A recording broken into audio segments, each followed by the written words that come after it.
जंगल में चुड़ैल का आतंक। उत्तर भारत के एक दूर दराज इलाके में फैला था काला वन, इतना घना कि दिन में भी सूरज की रोशनी जमीन तक नहीं पहुंच पाती थी।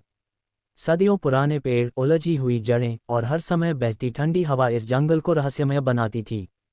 गांव के लोग कहते थे कि यह जंगल जिंदा है, देखता है, सुनता है और जो इसकी सीमा लांघता है उसे कभी माफ नहीं करता।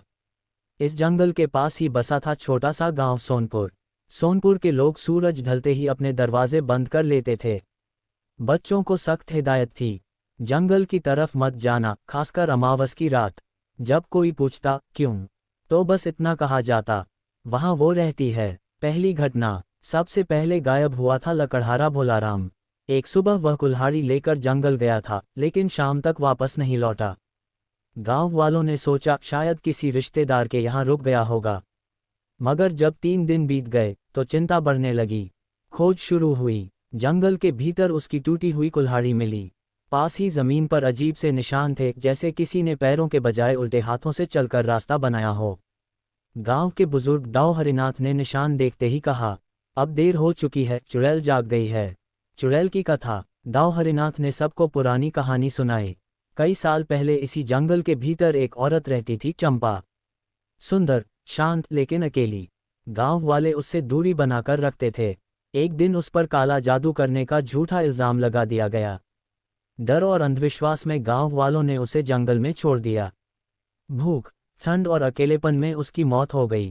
कहते हैं मरते समय उसने कहा था, मैं लौटूंगी और सबको वही दर्द दूंगी जो मुझे मिला। उसके बाद से अमावस की रातों में जंगल से हंसी की आवाज आती थी, पतली, ठंडी और रूह कंपा देने वाली। आतंक फैलता गया। भोलाराम के बाद एक एक करके लोग गायब होने लगे। कभी कोई चरवाहा, कभी कोई शिकारी। किसी की लाश नहीं मिली, सिर्फ उनके कपड़े या फिर पेड़ों पर लालसी लकीरें। रात में गांव के बाहर से आवाजें आने लगीं, आ जाओ, मैं अकेली हूं। जो भी उस आवाज के पीछे गया वह फिर नहीं लौटा। अमन की एंट्री। इसी गांव में रहता था अमन, 17 साल का साहसी लड़का। वह पढ़ा लिखा था और अंधविश्वास पर भरोसा नहीं करता था। उसकी छोटी बहन गुड़िया एक रात बोली, भैया, जंगल से कोई मुझे बुला रहा है। अमन चौकन्ना हो गया। अगली अमावस की रात गुड़िया अचानक गायब हो गई। घर के बाहर मिट्टी पर वही अजीब निशान थे। अब ये सिर्फ कहानी नहीं रही थी, यह अमन की लड़ाई बन चुकी थी। जंगल की रात। अमन मशाल और हनुमान चालीसा लेकर जंगल में घुसा। जंगल अजीब तरह से शांत था। अचानक हवा रुक गई। पेड़ों के बीच से एक औरत की परछाई दिखी, उल्टे पांव, खुले बाल और आंखें जो अंधेरे में चमक रही थीं। तू भी मुझे छोड़ने आया है? उसकी आवाज गूंज उठी। अमन कांपा, लेकिन पीछे नहीं हटा। मेरी बहन कहाँ है? उसने पूछा। चुड़ैल हंसी, जैसे मुझे छोड़ा गया था वैसे ही। सच का सामना। अमन को एहसास हुआ ये सिर्फ बदला नहीं, दर्द था। उसने जोर से कहा, तुम्हारे साथ गलत हुआ, लेकिन निर्दोषों को सजा क्यों? चुड़ैल चुप हो गई। पहली बार उसकी आंखों में गुस्सा नहीं, थकान थी। जंगल हिलने लगा। पेड़ों की जड़ें जमीन से निकल आईं। अमन ने पूरी ताकत से कहा, अगर शांति चाहिए तो नफरत छोड़ो।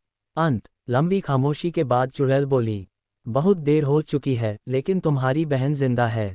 अचानक हवा तेज चली। एक चीख गूंजी। सुबह अमन जंगल के बाहर बेहोश पड़ा मिला।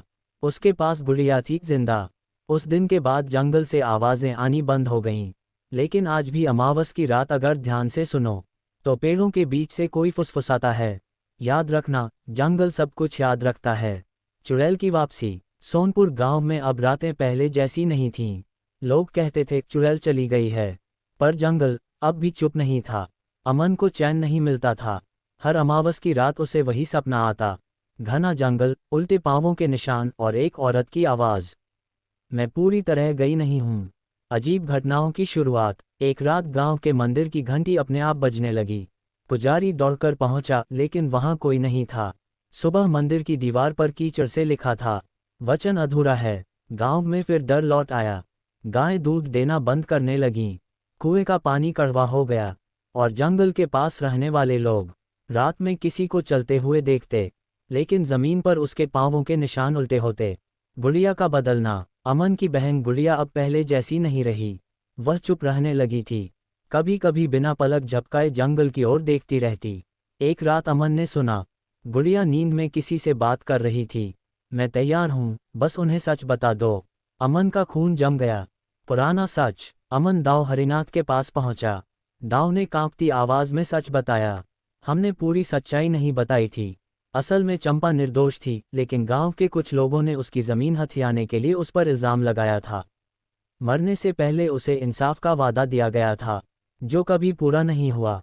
जब तक सच सामने नहीं आएगा, दाव बोले, उसकी आत्मा को शांति नहीं मिलेगी।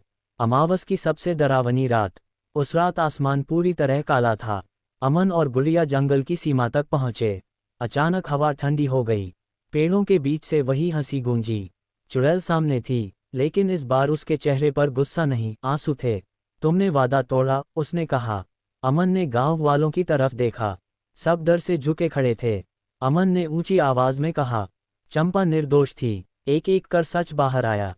गुनहगारों ने अपराध कबूल किया। जैसे ही आखिरी सच बोला गया, जंगल में तेज रोशनी फैल गई। मुक्ति। चुड़ैल की परछाई हल्की होने लगी।